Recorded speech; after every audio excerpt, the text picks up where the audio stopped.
ആറാം സ്ഥലം. വെറോനിക്ക മിശിഹായുടെ തിരുമുഖം തുടയ്ക്കുന്നു. ഈശോ മിശിഹായേ, ഞങ്ങൾ അങ്ങേ കുമ്പിട്ട് ആരാധിക്കുന്നു. എന്തുകൊണ്ടെന്നാൽ വിശുദ്ധ കുരിശിനാൽ അങ്ങ് ലോകത്തെ വീണ്ടും രക്ഷിച്ചു.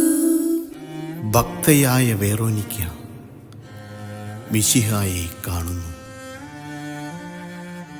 അവളുടെ ഹൃദയം സഹതാപത്താൽ നിറഞ്ഞു. അവൾക്ക് അവിടത്തെ ആശ്വസിപ്പിക്കണം. പട്ടാളക്കാരുടെ മധ്യത്തിലൂടെ അവൾ ഈശോയെ സമീപിക്കുന്നു.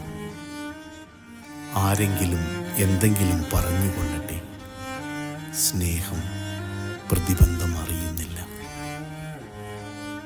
പരമാർത്ഥ ഹൃദയർ അവിടത്തെ കാണുന്നു.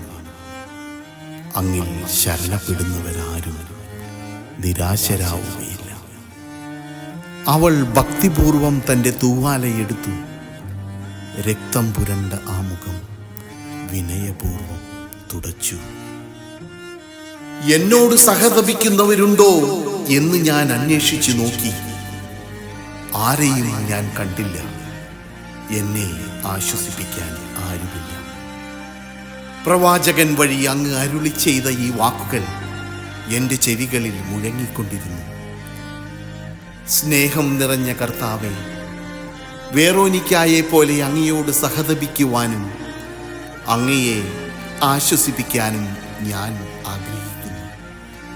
അങ്ങേ പീഡാനുഭവത്തിൻ്റെ മായാത്ത മുദ്ര എൻ്റെ ഹൃദയത്തിൽ പതിപ്പിച്ചുറപ്പിക്കണമേ. കർത്താവേ, അനുഗ്രഹിക്കണമേ. പരിശുദ്ധ ദൈവമാതാവേ, ക്രൂശിതനായ കർത്താവിന്റെ തിരുമുറിവുകൾ എന്റെ ഹൃദയത്തിൽ പതിപ്പിച്ചുറപ്പിക്കണമേ.